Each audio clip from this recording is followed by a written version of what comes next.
Hello guys and girls, Bored now back with you for another horror movie review, and on this video I will be talking about Terrorvision from 1986. So this is my second time seeing this movie. I saw it the first time a couple of Octobers ago, and I remember having a really good time with it, so I thought I'd give it a rewatch. And once again, I had a great time with it as well. It's a really fun, trashy sort of B movie, but with a certain charm to it, I feel. It's one of these sort of, there's sci-fi elements, there's horror elements, there's, as I said, B movie elements. Sort of has an adventurous sort of feel as well at times. And it does have, as I said, it's a classic sort of trash film with a lot of funny lines, maybe unintentionally so, and just a lot of crazy stuff going on, a lot of silly stuff. The premise itself maybe feels quite silly, but it's quite clever as well and does work really well. But I do feel there is a charm to it, because obviously some films, they just feel outright bad, and it's just a case of whether they're bad in a way then you can enjoy them, or if they're just too bad in an unappealing way. But I think this one definitely has some charm and some tongue-in-cheek to it. So the setup is then aliens get sucked to Earth, or gets transported to Earth through like TV signals, through like satellites. So they get like torn away from their home planet, and they end up coming through this particular family's like television screen, and you get like this really gooey like one-eyed monster who starts going after the family. So the boy of the family has been left at home with like his grandpa, and there's quite a nice little relationship between them. The sister's gone out on a date, but she comes back later, and you have like the rich or bourgeois parents who have gone out, and they're sort of entertaining this French couple they're meant to be. And that's kind of the setup.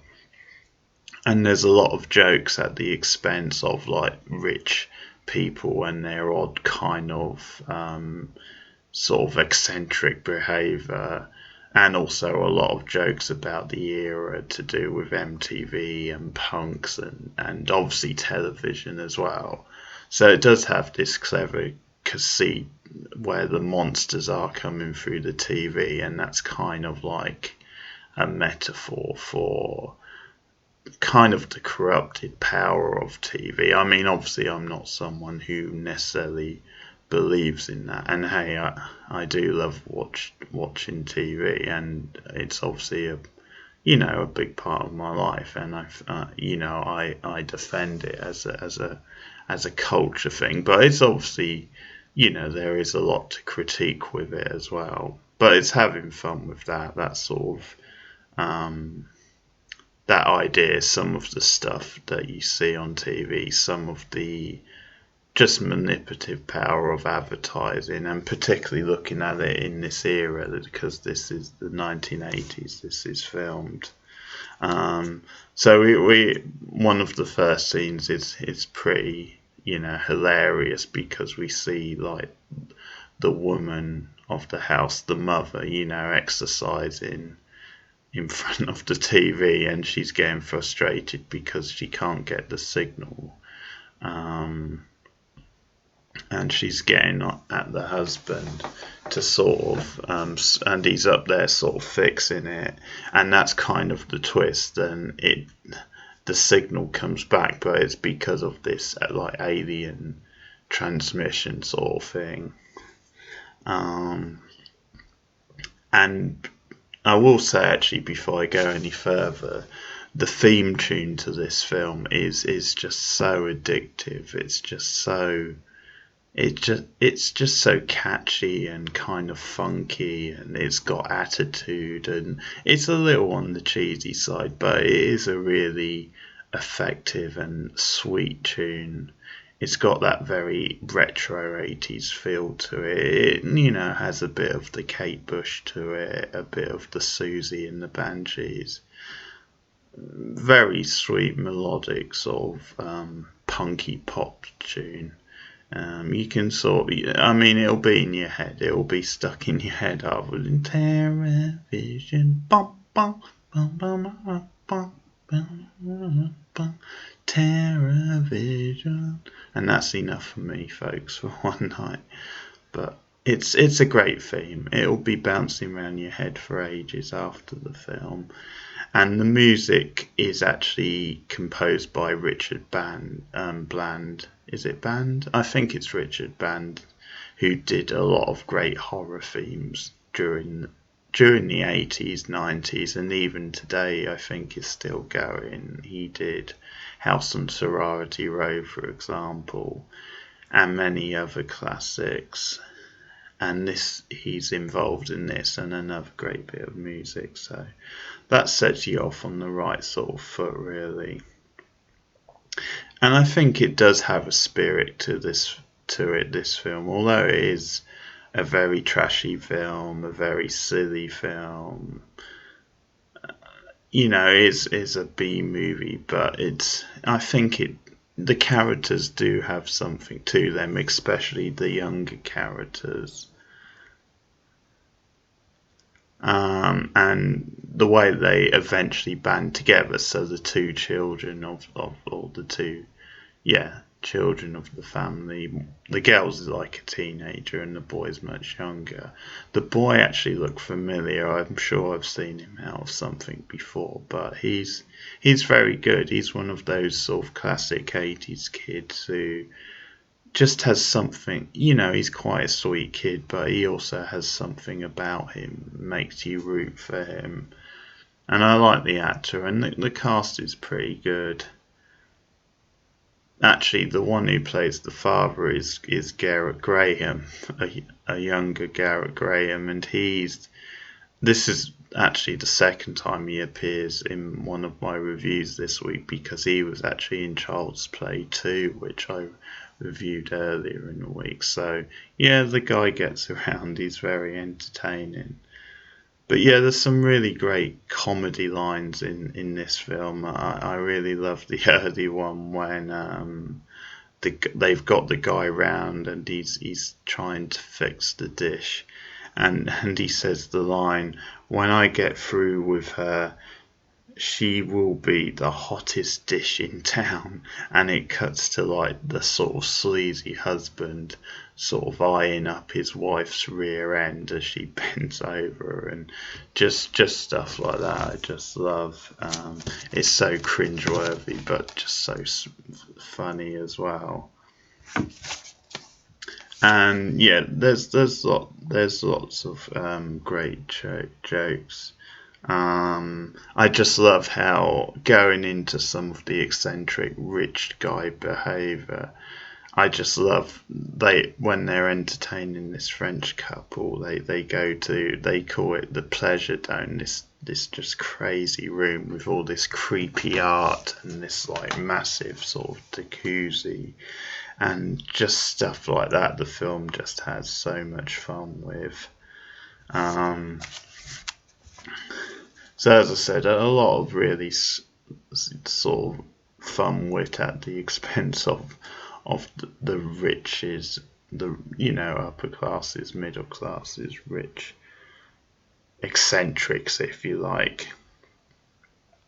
And it sort of has a language of its own, because at one point they're talking about Heineken, and you wonder if Heineken sponsors the film, because people do appear a lot of times with Heinekens in their hand. Nothing wrong with that, a perfectly fine beer But it is unusual to have like an actual beer appear in a movie, and it does always seem to be Heineken. But what I love is at one point one of them calls it Heine for short, and I've never heard that before. Someone calling it Heine. But anyway, yeah, it just sort of tickled me.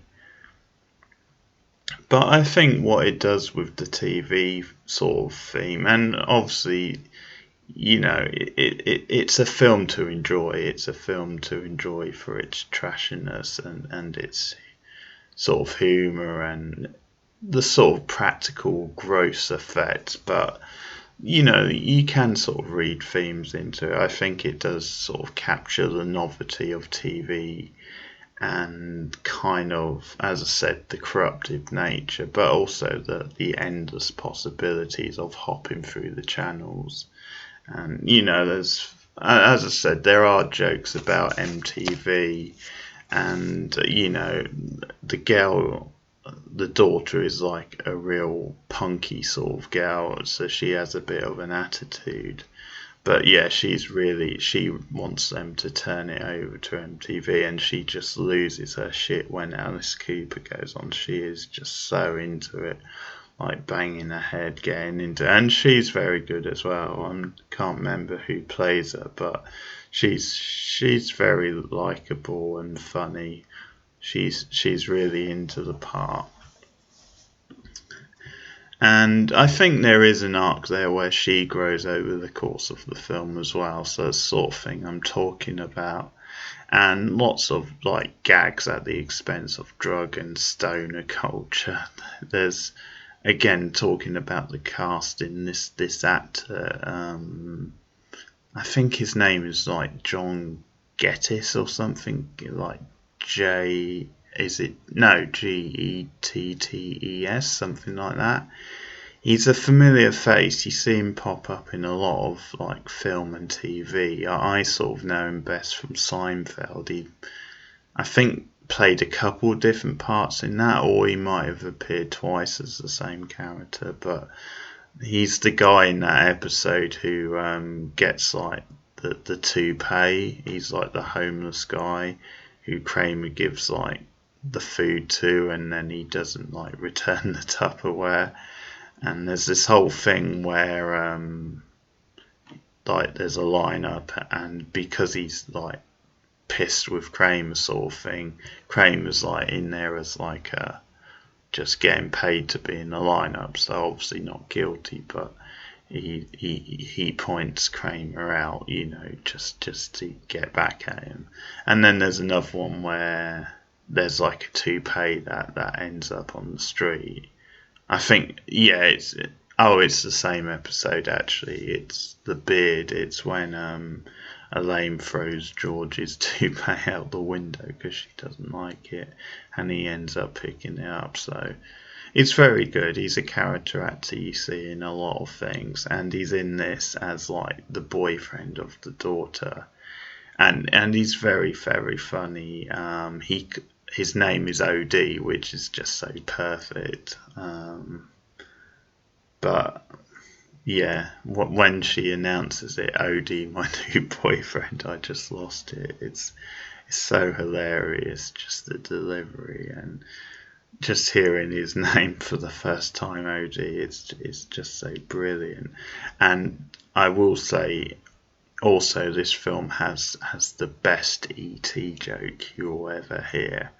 It's that they interact with the alien, not long after they've found him, and he's they've started communicating with him, and OD says something like, "You look like that dude out of that film, the one who walks around looking like a giant butthole," and the boy says, "E.T." and that's it. But I just love walking around looking like a giant butthole. But so it's pretty smart with some of its references.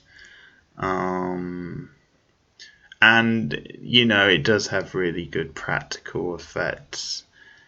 really scrungy like monster effect, and the monster looks really cool. This like bug-eyed monster. It's a really fun design, and there's a few good kills. I mean, there's not that many kills, but it does kill the grandpa, and that kill is really really good because he just stabs like his horns or his hoofs or whatever they are into his head, into his brain, basically just squeezes it, and you see all the pus goes out, but he literally like crushes the grandpa to like just goo and slime on the floor. It's a brilliant kill. It's a lot of fun. So it works really well as like a fun sort of monster movie, and again some really good humour, some really over the top eccentric characters that you can enjoy, like the Medusa character who's on TV. It's got this late night show, and she's kind of like this erotic horror type character who, I don't know if it's meant to be some sort of psychic or if she's meant to be some sort of just like sexy, girl on TV. You can like call one for that. I don't know, but she's very funny. The actress does a good job, and there's this really cringeworthy moment where she reminds people of the number, and the camera just disappears into her top. It's wow, but it's so funny. It's so fun, tongue in cheek and over the top. And she's very good. She has quite a big part in the film because it cuts back and forth, and I think it's meant to be some sort of paranormal show because the kid calls her at one point, and says what's going on with the monsters and the TV, and obviously she doesn't believe them, but there's this constant dialogue throughout the film where she ends up later on at their house, and it's sort of too late by that point, but she's a good character. I like the actress a lot. And as I said, there sort of is a charm to it. There's because, like the parents get. Do they just come back? I can't remember actually if the parents get killed. No, the parents do get killed off. The grandpa obviously does. And I think the parents get killed off. I'm forgetting now for some reason. You might have to remind me in the comments below. I'm gone a bit fuzzy on that. But I do like actually the daughter and the son, along with OD, but like coming together to try and fix this. So you get that 80s thing of really proactive kids, and I do find it very, very charming, very adorable when they're trying to teach like the creature the ways of the earth and the culture. And there's also a nice gag where the leader of like the species keeps appearing on the TV screen and warns like the Earthlings, saying what's happened and for them to beware. And the whole gag is then obviously they don't know what's going on, so they just think then it's it's a film, basically. They think he's a character in a film, so they don't take him seriously. So that stuff's really funny. But yeah, I do enjoy the characters. It's a very silly film, but in a very enjoyable way. Cool music, as I said, really scrungy, effective creature effects. Some nice performances. It does, I think, has a bit more to it than that normal trashy so bad it's good. I think it is that in a way, but I think there is a charm to it as well, and a certain energy and style. It's a nice brisk watch as well. It's like 100 and no, it's not even that. It's like 85 minutes, something like that, so really short.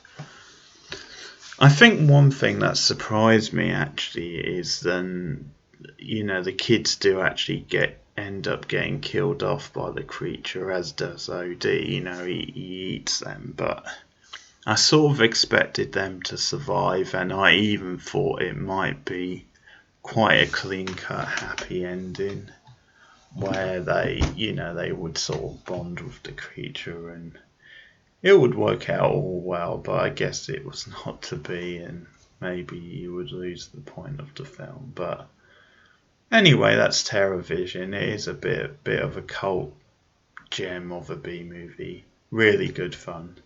I'm definitely gonna watch it again at some point, and I would love to have the soundtrack because damn, that theme tune is addictive stuff. So, and I'll say before I go, actually, you can watch the film on YouTube. It's on there, the full movie. So it's a good way to see it if you've never seen it before. Check it out on YouTube, Terrorvision from 1986. And ratings, this may seem a bit high, and I think I'm just going purely on enjoyment because it was a blast, but I'll give it an 8 out of 10. It did tick a lot of the boxes for me, so very enjoyable film. So that's Terrorvision. Not for everyone, but I do kind of love stuff like that, so very enjoyable for me. So that's my latest horror movie review for the month of October. There's more to come. I've obviously been doing the Halloween franchise, so I've done 2 of those, and I will fit in the 3rd one, Season of the Witch, before the month is out. I also planned on doing Phenomenon, aka Creepers, the Dario Argento film, and a few others. There's still a few I want to fit in before the end of October. A Snake in June is another one I'm intrigued to see. I've never seen that film, so I'm going to try and fit that in. And there'll probably be others that pop up just at cinema screenings. But that's my review of Terrorvision. I hope you guys enjoy the film. If you've seen it, let me know your thoughts in the comment below. And you can like and subscribe, and I'll have more soon. So thanks for listening. Goodbye.